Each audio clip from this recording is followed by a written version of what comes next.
ਸਾਹਿਬ ਵਾਹਿਗੁਰੂ ਜੀ ਫਤਿਹ ਸਿੰਘ ਸਾਹਿਬ ਜੀ ਜੀ ਕਾ ਖਾਲਸਾ ਵਾਹਿਗੁਰੂ ਜੀ ਕੀ ਫਤਿਹ ਵੀਰ ਜੀ ਕੀ ਨਾਮ ਹੈ ਜੀ ਆਪਦਾ? ਮੇਰਾ ਨਾਮ ਸ਼ਾਹਬਾਜ਼ ਸਿੰਘ ਹੈ ਜੀ। ਸ਼ਾਹਬਾਜ਼ ਸਿੰਘ ਜੀ ਤੁਸੀਂ ਕਿਹੜੀ ਜਗ੍ਹਾ ਤੋਂ ਹੋ? ਮੈਂ ਭਾਜੀ ਅੰਮ੍ਰਿਤਸਰ ਤੋਂ ਆਉਂਦਾ ਤੇ ਇੱਥੋਂ ਯੂਨੀਵਰਸਿਟੀ ਇੱਥੇ ਯੂਨੀਵਰਸਿਟੀ ਹੋ। ਕਦੋਂ ਤੋਂ ਨੈਸ਼ਨਲ ਗਾਰਡ ਦੇ ਵਿੱਚ ਹੋ ਤੁਸੀਂ? ਭਾਜੀ ਸਾਲ ਤੋਂ ਉੱਪਰ ਹੋ ਗਿਆ, ਇੱਕ ਸਾਲ ਤੋਂ ਉੱਪਰ ਹੋ ਗਿਆ। 2 ਮਹੀਨੇ। ਸੋ ਤੁਹਾਨੂੰ ਇਦਾਂ ਦਸਤਾਰ ਸਜਾ ਕੇ ਸਾਰਾ ਕੁਝ ਕਰਕੇ ਅਲਾਉਡ ਐਵਰੀਥਿੰਗ ਓਕੇ ਆ? ਹਾਂਜੀ ਭਾਜੀ, ਯੂਐਸ ਆਰਮੀ ਰਿਲੀਜੀਅਸ ਅਕੋਮੋਡੇਸ਼ਨ ਦਿੰਦੀ ਹੈ ਸਿਰਫ ਸਿੱਖਾਂ ਨੂੰ। ਸਿਰਫ ਸਿੱਖਾਂ ਨੂੰ? ਹਾਂਜੀ, ਬਹੁਤ ਮਾਣ ਵਾਲੀ ਗੱਲ ਹੈ। ਜਿੱਦਾਂ ਆਪਣੀ ਅਵੇਅਰਨੈਸ ਨਹੀਂ ਹੈਗੀ ਕਮਿਊਨਿਟੀ ਦੇ ਵਿੱਚ, ਠੀਕ ਹੈ। ਮੈਂ ਜਿੱਦਾਂ ਚਲੋ ਤੁਹਾਡੇ ਰੇਡੀਓ ਰਾਹੀਂ, ਪੰਜਾਬੀ ਰੇਡੀਓ ਯੂਐਸਏ ਰਾਹੀਂ ਮੈਂ ਤੁਹਾਨੂੰ ਸੁਣਦਾ ਵੀ ਰਹਿਣਾ ਭਾਜੀ। ਠੀਕ ਹੈ, ਥੈਂਕ ਯੂ ਜੀ। ਹਾਂਜੀ, ਤੇ ਬਹੁਤ ਸੋਹਣਾ ਸ਼ੋਅ ਕਰਦੇ ਭਾਜੀ ਤੁਸੀਂ। ਥੈਂਕ ਯੂ, ਮਿਹਰਬਾਨੀ। ਤੇ ਮੈਂ ਬਸ ਇਹ ਕਹਿਣਾ ਚਾਹੁੰਦਾ ਜਿੱਦਾਂ ਸਾਰਿਆਂ ਨੂੰ ਕਿ ਸਾਨੂੰ ਸਿੱਖਾਂ ਨੂੰ ਯੂਐਸ ਆਰਮੀ ਦੇ ਵਿੱਚ ਰਿਲੀਜੀਅਸ ਅਕੋਮੋਡੇਸ਼ਨ ਮਿਲਦੀ ਆ, ਜਿਹਦੇ ਨਾਲ ਕਿ ਤੁਹਾਨੂੰ ਜਦੋਂ ਤੁਸੀਂ ਟ੍ਰੇਨਿੰਗ ਤੇ ਜਾਣਾ, ਬੇਸਿਕ ਟ੍ਰੇਨਿੰਗ ਤੇ, ਤੁਹਾਨੂੰ ਕੇਸ ਨਹੀਂ ਕਤਲ ਕਰਵਾਉਣੇ ਪੈਣਗੇ।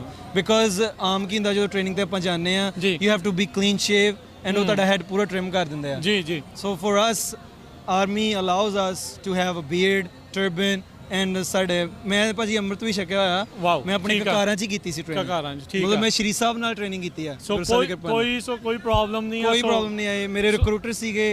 ਇਫ ਯੂ ਗਾਇਜ਼ ਜਿਹੜਾ ਵੀ ਮੈਨੂੰ ਮਤਲਬ ਦੇਖ ਰਿਹਾ ਭਾਜੀ ਉਹਨਾਂ ਦਾ ਸ਼ੋਅ, ਜੇ ਤੁਸੀਂ ਆਰਮੀ ਜੁਆਇਨ ਕਰਨਾ ਚਾਹੁੰਦੇ ਹੋ, talk to your recruiter about it. So religious accommodation ਮਿਲਦੀ ਹੈ। ਹਾਂਜੀ, 1 ਮਹੀਨਾ ਲੱਗ ਜਾਂਦਾ। ਸੋ ਤੁਸੀਂ ਮੈਨੂੰ ਜੇ ਤੁਸੀਂ ਇਹ ਦੱਸੋ ਵੀ ਬੇਸਿਕ ਰਿਕੁਆਇਰਮੈਂਟ ਕੀ ਆ ਇਸ ਚੀਜ਼ ਨੂੰ ਕਰਨ ਦੇ ਲਈ, ਆਰਮੀ ਜੁਆਇਨ ਕਰਨ ਲਈ ਭਾਜੀ? ਹਾਂਜੀ, ਤੁਹਾਡਾ ਹਾਈ ਸਕੂਲ ਤੁਸੀਂ ਕੀਤਾ ਹੋਵੇ and you should be over 18, 18 ਸਾਲ ਤੋਂ ਉੱਪਰ, ਐਂਡ 36 ਇਅਰਸ ਤੋਂ ਅੰਡਰ, 36 ਸਾਲ ਤੋਂ ਘੱਟ। ਸੋ ਕੋਈ ਸਿਟੀਜ਼ਨ ਹੋਣਾ ਜ਼ਰੂਰੀ ਆ? ਗ੍ਰੀਨ ਕਾਰਡ ਵਾਲਾ ਵੀ ਕਰ ਸਕਦਾ ਹੈ ਜਾਂ ਕੋਈ ਇਮੀਗ੍ਰੇਸ਼ਨ ਸਟੇਟਸ ਦਾ ਵੀ ਕੋਈ ਮਤਲਬ? ਹਾਂਜੀ ਭਾਜੀ, ਮਿਨੀਮਮ ਇਹ ਆ ਕਿ ਗ੍ਰੀਨ ਕਾਰਡ ਵਾਲਾ ਵੀ ਕਰ ਸਕਦਾ, ਬਟ ਗ੍ਰੀਨ ਕਾਰਡ ਹੋਣਾ ਜ਼ਰੂਰੀ ਆ।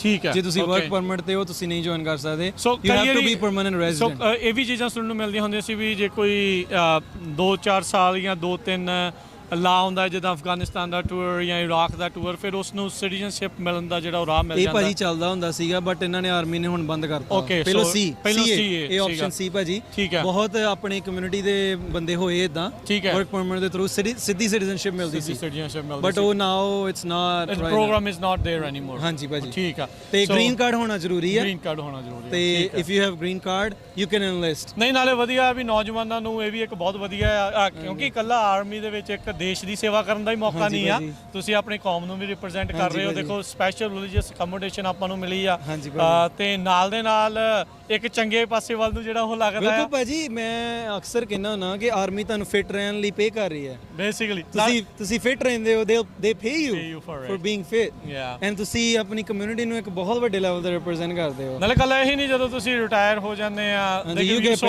ਪੈਨਸ਼ਨ ਮਿਲਦੀ ਆ, ਫ੍ਰੀ ਕਾਲਜ, ਹੋਰ ਕਈ ਕੁਝ ਜਿਹੜੀਆਂ ਤੁਸੀਂ ਬਾਅਦ ਦੇ ਵਿੱਚ ਪੜ੍ਹਾਈ ਕਰ ਸਕਦੇ ਆ। ਮੈਂ ਜਿੱਦਾਂ ਮਿਨੀਮਮ 3 ਇਅਰਸ ਦਾ ਕੰਟਰੈਕਟ ਹੁੰਦਾ ਭਾਜੀ। ਠੀਕ ਹੈ ਜੀ। 3 ਸਾਲ ਦਾ ਕੰਟਰੈਕਟ, 4 ਸਾਲ ਦਾ, 6 ਸਾਲ ਦਾ। ਠੀਕ ਹੈ ਜੀ। ਠੀਕ ਹੈ। ਉਸ ਤੋਂ ਬਾਅਦ ਜੇ ਤੁਸੀਂ ਭਾਜੀ 20 ਇਅਰਸ ਕਰ ਲੈਂਦੇ ਹੋ ਆਰਮੀ ਦੇ ਵਿੱਚ, you get pension for life, and then all the health benefits, ਤੁਹਾਡਾ ਮੈਡੀਕਲ, ਡੈਂਟਲ। ਹੁਣ ਜਿੱਦਾਂ ਜੇ ਕਿਸੇ ਦੇ ਉੱਪਰ ਸਟੂਡੈਂਟ ਲੋਨ ਆ, army pays it off if you enlist. ਦੇਖੋ, ਜੇ ਤੁਸੀਂ ਅੱਗੇ ਸਟੱਡੀ ਕਰਨਾ ਚਾਹੁੰਦੇ further, like I'm going to do masters, ਮੈਂ ਮਾਸਟਰਸ ਕਰਨਾ ਚਾਹੁੰਦਾ ਤੇ army pays the tuition. So ਹੁਣ ਜਦੋਂ ਤੁਸੀਂ as a National Guard, are you reserved ਜਾਂ ਤੁਸੀਂ ਔਨ ਐਕਟਿਵ ਡਿਊਟੀ ਰਹਿੰਦੇ ਆ? ਭਾਜੀ ਇਦਾਂ ਕਿ army has 3 components, active duty, reserve and then national guard.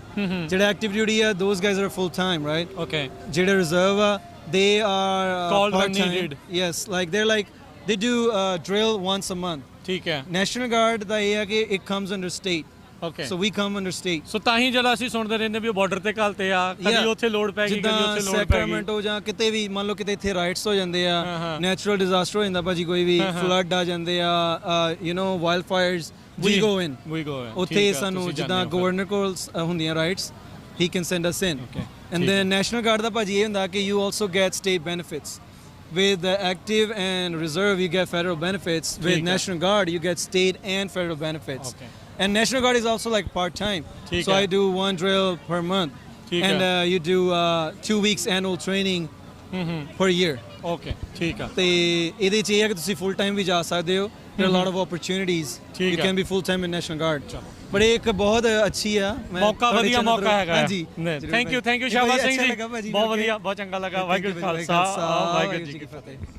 Thank you ਜੀ, ਨਾਈਸ ਮੀਟਿੰਗ ਯੂ।